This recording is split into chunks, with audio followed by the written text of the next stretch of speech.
You know, when I've been to different churches and different places and listened to people, I've often wondered, well, okay, so they're a good speaker now. How did they start off? Were they always a good speaker? Well, you know, when we leave our mother's wombs, we've always got something to say, haven't we, hopefully, shouting and screaming. So I thought I'd just start at the beginning for you, just very briefly, and share a little bit about myself. Aren't I a handsome young man? Okay? I was the apple of my mother's eye, and they say I look very much like my father now. I'm sure he used to dye his hair, because mine didn't stay that dark. But so born in 1951, Dad used to, he was in the Air Force for a while, and then he worked for the Navy, and my mother always worked as well in fashion shops and clothing shops in Southampton. Well, Salisbury to start with, which is where I was born, and then we moved to Southampton where my father worked for Pirelli General. And that's where I was until I left school. I was absolutely hopeless at school. I hated it. I couldn't seem to learn anything. And I left school when I was 15. They said there's no point in him taking any exams because he just won't pass. Dad used to play football for Salisbury sometimes, and I wasn't very good at sport either. So I didn't get a lot of encouragement from him. My mum used to say to him, take him up to the Rec and have a game of cricket with him or something. And you know, something that sticks in my mind when I was, I don't know, 12 or 13 or something, we were playing cricket and I bowled a ball at him and he whacked it, and it was sort of about 6 foot away over there. And I don't know why I did it, but I dived for it and I caught it. I was just so proud of myself. And Dad said, try it again. And that was it. So that's all the encouragement I got there. But life was good, and we were lucky, and I was the only child. And then eventually, I was talking one day. I used to work for what are they called? Pirelli's. First of all, I worked for a shipping company. I didn't stay there very long. Then I moved up to Pirelli's, working in the accounts department, stamping an invoice, giving it to someone to check I'd stamped it correctly. Could you believe? I did it for a year. And then one Saturday morning, Dad was talking about the time during the war when he was in the Royal Air Force, bombing around in Land Rovers, and I thought, that sounds more like me. And I went down to the careers office, signed up almost immediately, and Dad was like, very proud of you now, son. Finally, I'd done something right to be proud of. Then Mum came home and we told her, and she was in tears. What have you done to my boy? So I joined the Air Force and was posted to various places for 9 years before I came out, and then moved on into a slightly different life, working for Dewson's, the builders merchants, as a temporary driver, and then there's various other things. So that was life as it was then. Mum encouraged me to go to Sunday school when I was very small, and I went along to church. I was in the choir for a time in an Anglican church, but I never really had a real faith inside of me, and when I joined the Air Force, all of that sort of slipped away for a time. But eventually I met my wife Ali here, and this is up in Norfolk, and I have to say, through God changed my life through her, without a doubt. She was very keen that we marry in church, and we went to a Baptist church up in Hunstanton, where the vicar agreed to marry us, and we've been happily married ever since. And it was during that time that we were up at that church in Hunstanton that Vic Jacobson came along and spoke to our church. And we really felt encouraged by it. I was a relatively new Christian, but I was being brought on during this time by members of the church, by the diaconate there. And they felt that there might be a role for me within the church at some stage. And we started doing ministerial training. But then we were both turned down for ministry. Well, I was turned down for ministry. And then a couple of weeks later, David Kerrigan, who headed up the Baptist Missionary Society, phoned and said, we think we might have a job for you. Would you be interested in doing some mission work? And, well, we didn't really know, but we went up and had a chat, and he was just so enthusiastic. So I had another word with Vic. Vic had asked me to join his organisation, Hope Now, at the time, but I'd never done any form of mission work and didn't know what to do, and I felt I needed some training. Hence the BMS thing came up. But they said, we'll train you for free if you'll just give us a year or two of your time afterwards. So that's what we did. unexpectedly, we ended up in DRC, in Congo. Some couple of years later, having spent a year in France learning French and a year in the International Bible School, International Mission School in Birmingham. So that was an experience in itself, because having been brought up in what was then a very white Southampton with not very many foreigners around, to suddenly go up to Birmingham where most people didn't speak English, it was quite a time, really. In fact, I met a very nice guy on the course that we're on. He was from Southern Ireland. And I should point out that during my Air Force days, I was seconded over to Belfast in the early 70s to work with the army. So I spent some time walking the streets with a rifle. And then suddenly I met this chap called Mark O'Sullivan from Ireland. And you know, if you spent some time in a place where there's been some conflict, you're always a little bit hesitant to be too friendly with them, because you don't quite know where they come from. So I was hesitant towards this guy, Mark, but actually we ended up to be really good friends. He looked a bit like Phil Mitchell out of EastEnders. He had a bald head and a little goatee beard, and he was a big guy and pretty rough. But he was a Baptist minister, and he was going out to Bulgaria to be a missionary. But the funny story is that we went to a local hairdresser's together. His hair did grow eventually a bit, and went to a hairdresser's, and this chap, a Birmingham chap, he had a really strong Birmingham accent, and I can't do accents, but he said, so what are you guys doing then? And I said, oh, we're at the training centre, we're training to be missionaries. He said, oh, really? He said, that must be really fantastic, yeah. Do you know where you're going to be going? I said, well, I think I'm probably going to be going out to DRC, to Congo. And he said, really? What sort of weapons will he be using? And I said, well, we won't really be using weapons as such. We trust in God. And he said, yeah, but you must have some sort of weapons training and what have you. And I looked at Mark, and Mark's like, oh, Johnny. Mark said to him, I think you misunderstand, my friend. We're going to be missionaries, not mercenaries. So that was the start of my missionary work. But we ended up going to DRC, Congo. And this is Ali in the kitchen. You can see she was just over the moon with it. And we had a lovely time. We had to rebuild the kitchen. This is where I used my training from Jewson's days, a little bit of carpentry work. I had to make up a kitchen. We went into the local town and bought some wood. You can't buy a bit of 2x3 softwood over in Kinshasa, but you can buy mahogany for about £1 a metre, 3" by 4". 75 by 100 it is now. You couldn't do that in this country. And then a bit of plywood, and we made up a kitchen. And I was very proud of that. That looks really nice, doesn't it?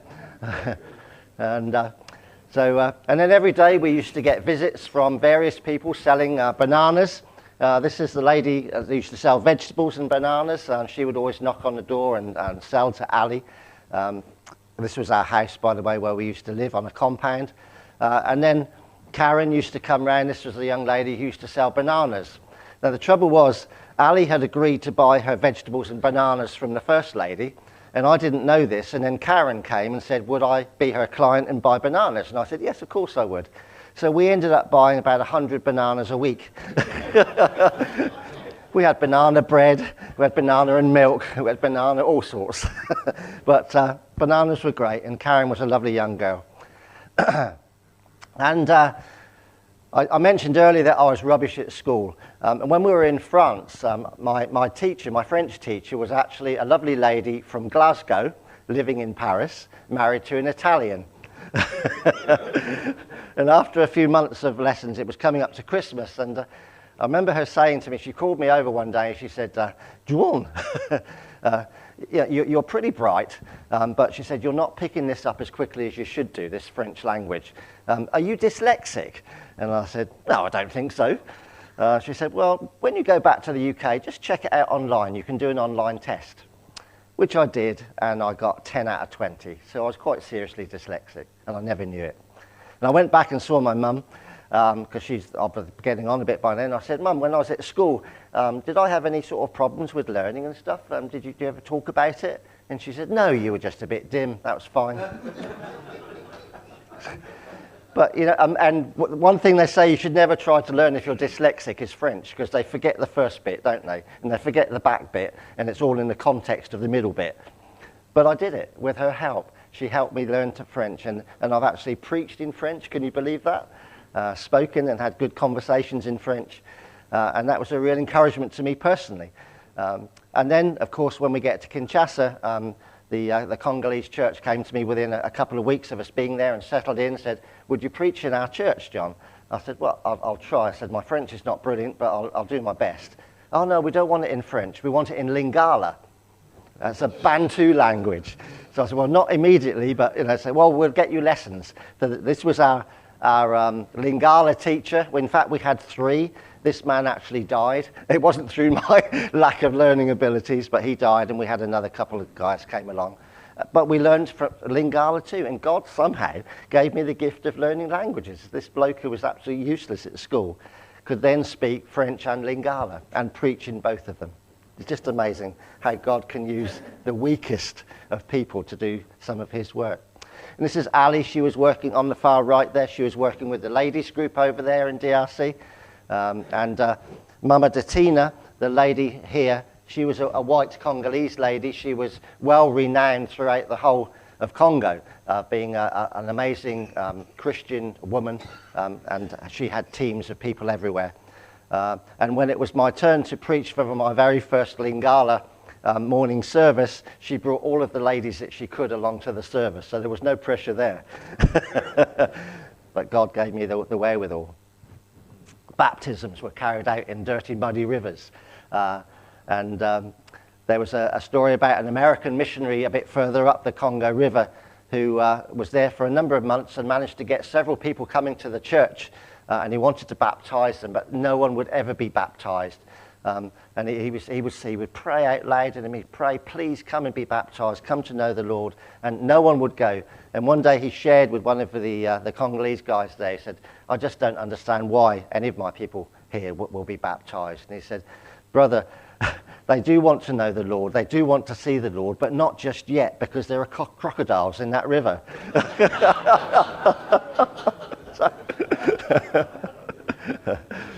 Well, we eventually got a Land Rover, and there's always plenty of room on top for everything that we ever had to collect when we went down to Lower Congo or other places. We had a young man who's on the top there, Malela, who was our driver, but he wasn't a very good driver, so I drove most of the time. But he was a great guy, and if we ever went to buy anything, like we went to buy that mahogany wood, I would always sit in the vehicle outside and he would go and make the purchase, because it's always cheaper for a Congolese to buy it than a white man. But we helped each other and we worked well together. And then we went to a Thanksgiving service, and some of these services were quite long services, 3, 4, 5, even 7 hours sometimes. And at the end of one of the services, there were some chickens that had been given in the collection, and they gave Ali one of the chickens.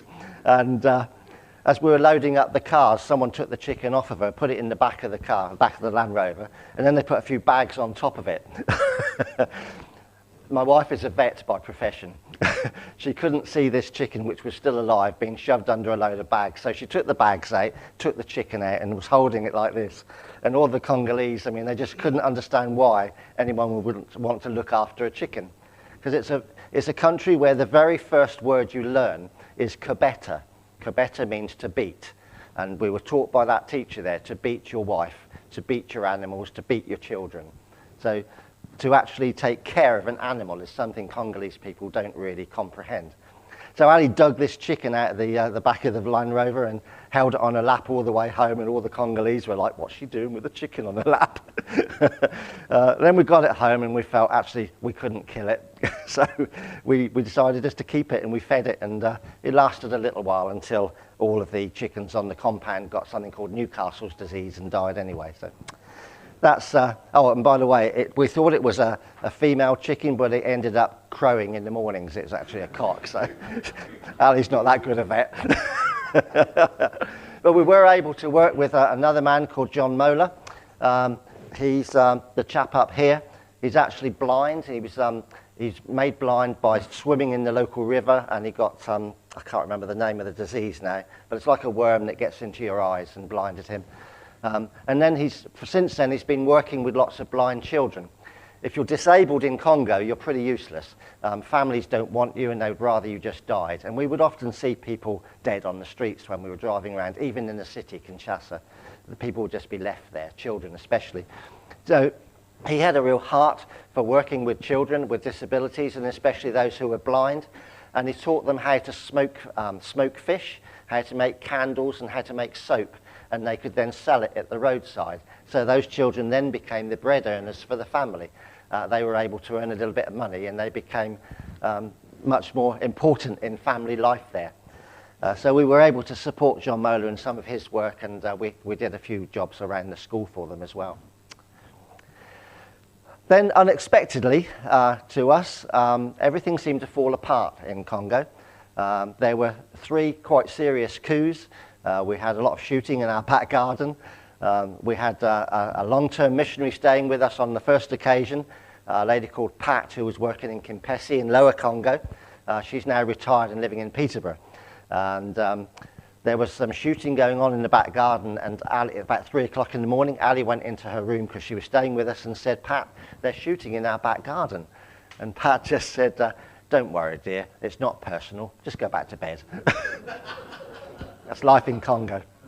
And that they were proper missionaries, some of these people.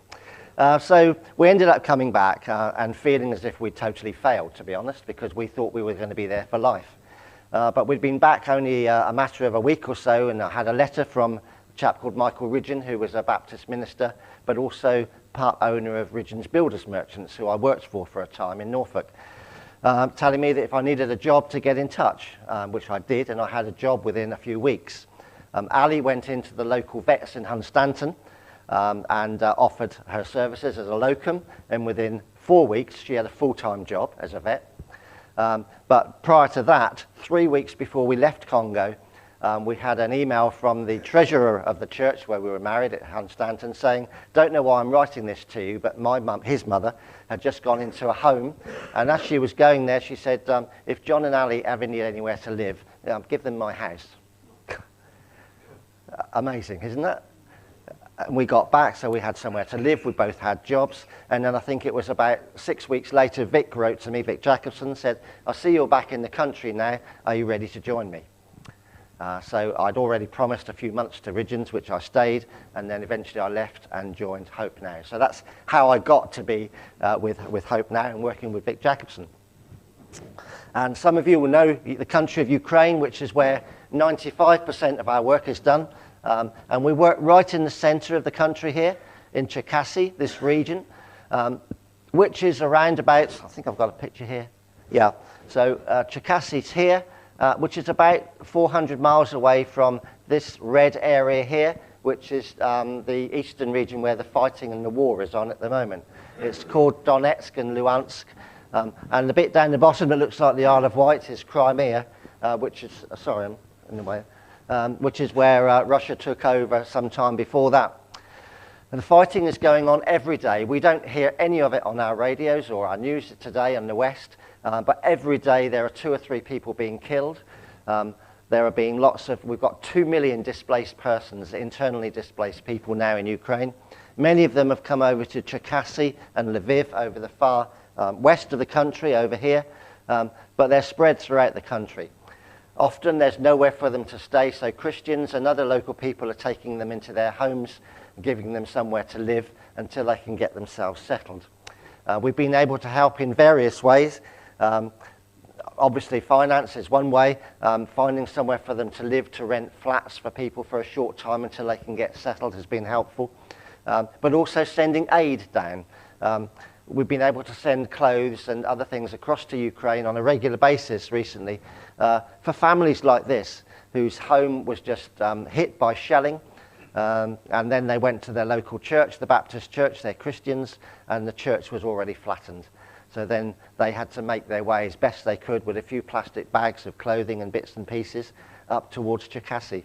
And we were able to find a home for them, and now the family are working, and the children are going to school, and they're there. They're safer now. But they want to go back because their home is there. Their house might be damaged, but In Ukraine, it's not quite the same as this country. If you've got a damaged house where you live in the bit that's not damaged, then you build it as you can, as you go along. But we've been able to help in lots of different ways. HOPE, H-O-P-E, stands for healthcare, orphanages, prisons, education, evangelism, and the elderly. So we keep adding these E's on the end. But healthcare, we do things like training this young man, Valeri. He was a true orphan, brought up and helped by the local church and in an internat or an orphanage, but supported by people in this country, over in Kent. There were a group of people that paid £60 a month for him to put him through education, and then they were able to raise enough for him to go to university. And the beginning of last year, he qualified fully as a doctor. And that's unheard of, really. If you're an orphan, 10% of orphans commit suicide before they're 20. The way that life is over there is so hard for them. Many of them have been living underneath the streets in the winter to stay warm where the heating pipes are. And it's such a horrible life for them.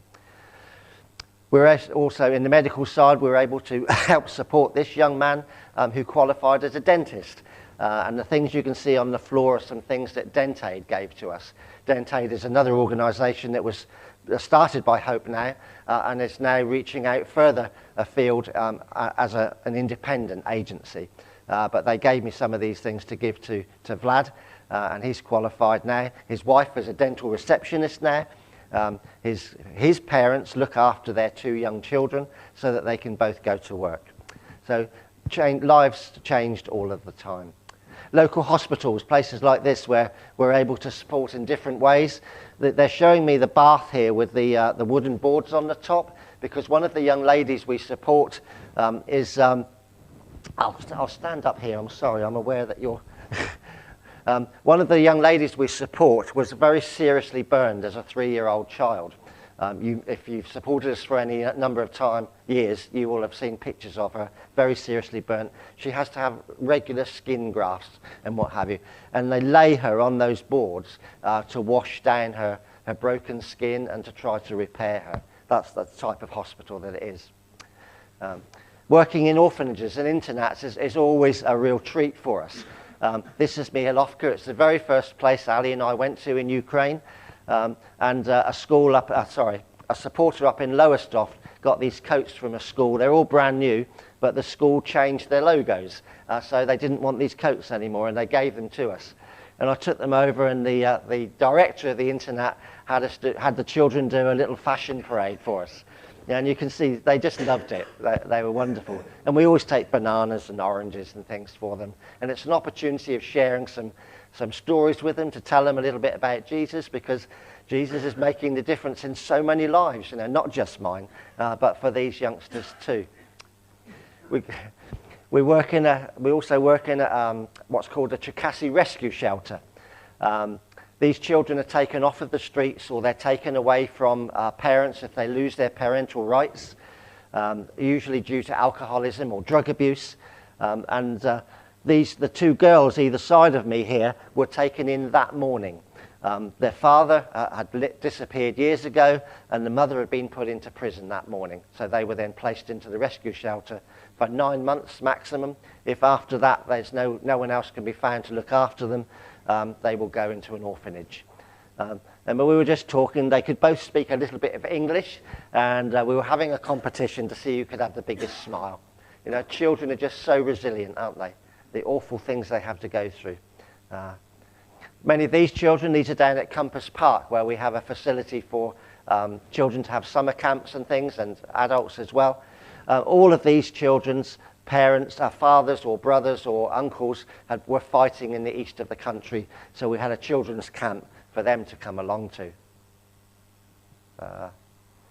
I'm just going to show you a quick clip of this.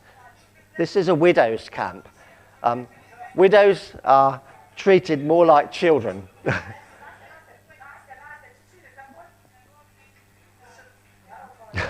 The lady on the left is Larissa. She's our childcare officer and helps to run the camps.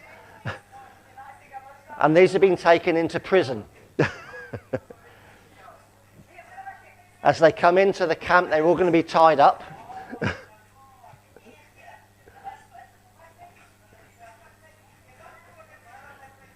They're all given a bit of a beating with a hammer. The chap with the sunglasses on is actually blind.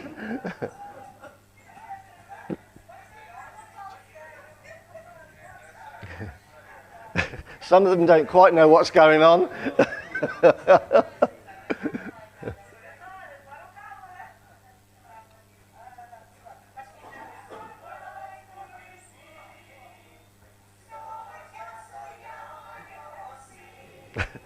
I'm not going to make you listen to too much of it, but that's the type of thing we do. And people like this couple here, they met at the widows' camp, and on the Monday morning, the gentleman on the left stood up to say that as a widower, he was looking for a new wife, and this week he would interview all of the ladies on the camp. And on Friday, he would make his decision. And the day came, and he made his decision, and the lady said yes. And 3 weeks later, they were married. Don't they look ecstatic?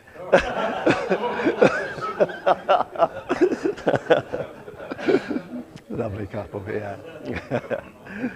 But the P for our work is prisons, and we've been able to work in Prison 62 for a number of years, since Vic first went there.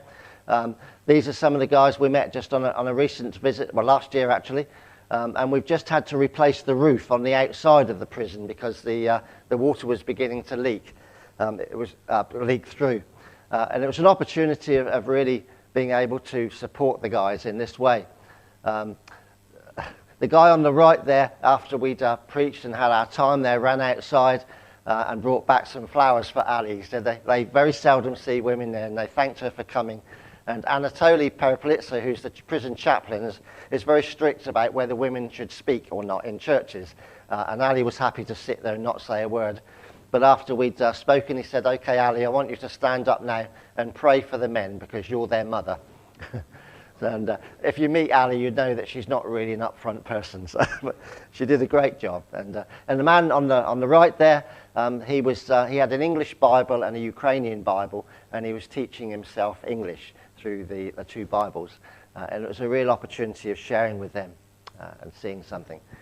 But we've been able to just move on a little bit from working with just the prisoners to working with the prison officers. And this is the new prison governor. He took over from Sasha Tarasenko, who gave his life to the Lord, became a Christian in front of a lot of prisoners, about 3,000 if I remember correctly, but was then dismissed from his job as the prison governor. He continues now to do prison support work in a Christian way, but we've been able to build up confidence with the prison governor, and you can see on the right there he's handing me this thing, and I can never remember the name of it, but it was what the kings used to use many years ago to whack someone on the head with. You can see it's got some spikes, and it's a symbol of power. So that's why he was giving it to me there. The lady on the left is Ksenia, our translator, who does an amazing job. But we're able to work in churches like this one, which is First Baptist Church, has over 700 members, or churches like this one called Shubini Stavi, in one of the villages which we've just recently refurbished the church building. People come from local villages to spend time and to learn something about the love of God with them. And within the schools too, we're able to twin schools together to give children in Ukraine an opportunity of knowing about the schools in this country, but more importantly, vice versa, so that young people in this country can understand something about what it's like to live in another country. And this little girl, she wrote it in English. Hello, my name is Masha, which is short for Maria. I live in Shubini Stavi. I'm 11 years old. I go to school. I have a friend called Dasha, and we like to sing songs. And it's just lovely that they're able now to talk to each other through these letters that we bring over. We support the other group, the Ray of Hope group, which is a group for people with sight difficulties. They meet every 2 weeks in our headquarters in Cherkasy. There were 8 people meeting 18 months ago. There are now up to 40 people coming together just for support and fellowship and to be able to spend time together. They're making cushions here. Some of them will go to local village churches, and others will go to the front where the soldiers are fighting, so they'll have somewhere dry to sit on. And one of the things we do every year is bring over a group of young Ukrainians, because we're not able to to take everyone to Ukraine, and I wish we could, because you would understand what a wonderful country and what a hospitable country it is. But these young people come from a local school, school number 20 it's called. There are numbers for schools and hospitals and prisons in Ukraine. But they sing traditional Ukrainian songs along with some English songs and hymns. And we tour around the United Kingdom raising the profile of Hope Now. They went back just a few weeks ago after a 3.5-week tour. They sang every night but 2 nights, and we also visited 6 schools. They worked really hard, aged between 13 and 17 years of age, and it gives an opportunity for folk to hear something about Ukraine. I don't know.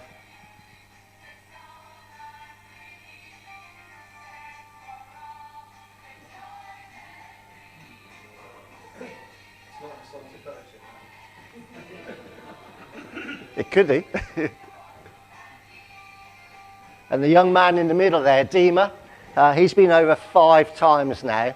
And unfortunately, this will be his last year because he's just hit 17 and he's going to be going to university in Kiev, where he's going to be studying music and singing. He's just so gifted, as they all are. You can see they have fun too.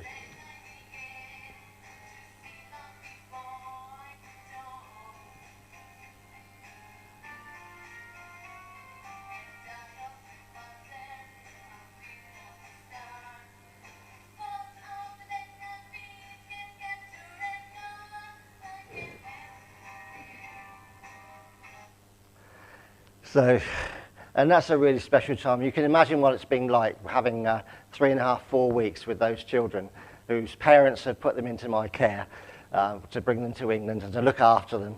We take them to London. Of course, they see the London Wheel or Big Ben, and they want to go racing across the road towards it. And of course, the traffic's on the other side of the road in this country, isn't it? And you're like, stop, stop, stop. I don't want you getting run over by a London bus.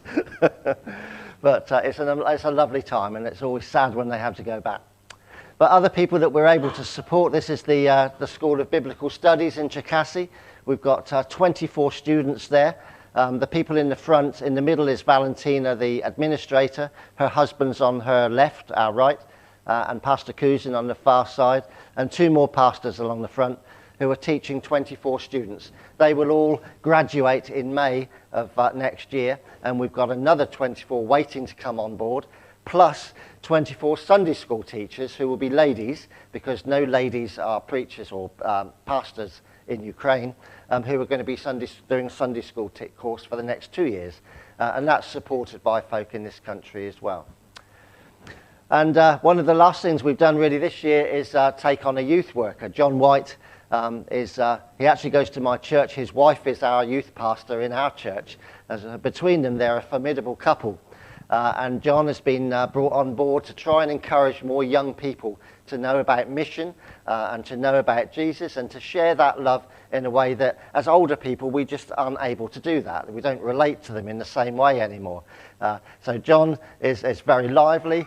He was down at Compass Park this year for the first time, which is where we take both children and adults for a group.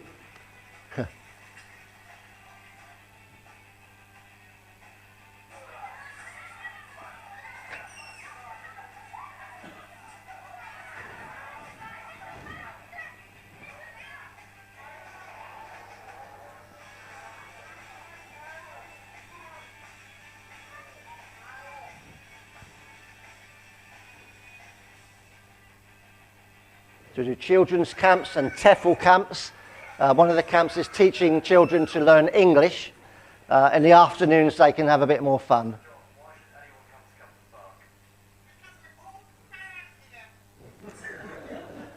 John is one of our trustees. This is the river where they're able to go on. Lots of team games of learning how to work together.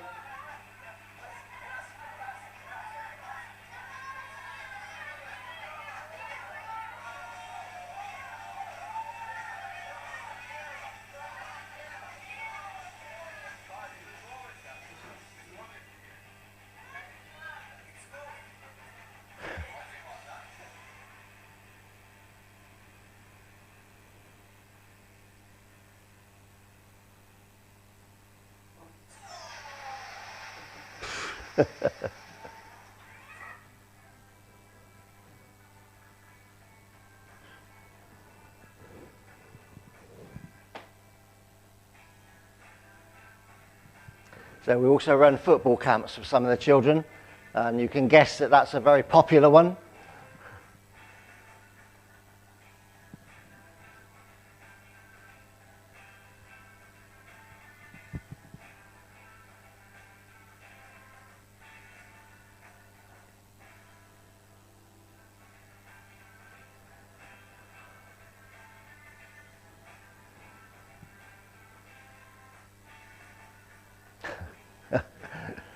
Amazing what you can do with a big sheet of polythene, isn't it?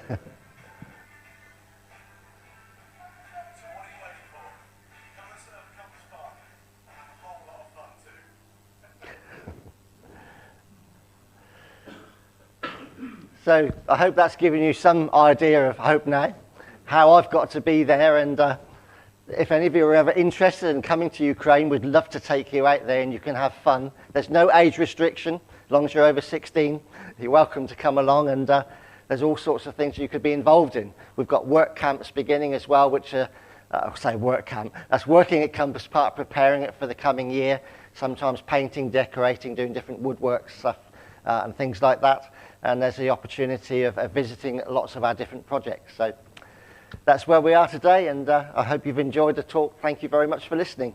Have you got any questions?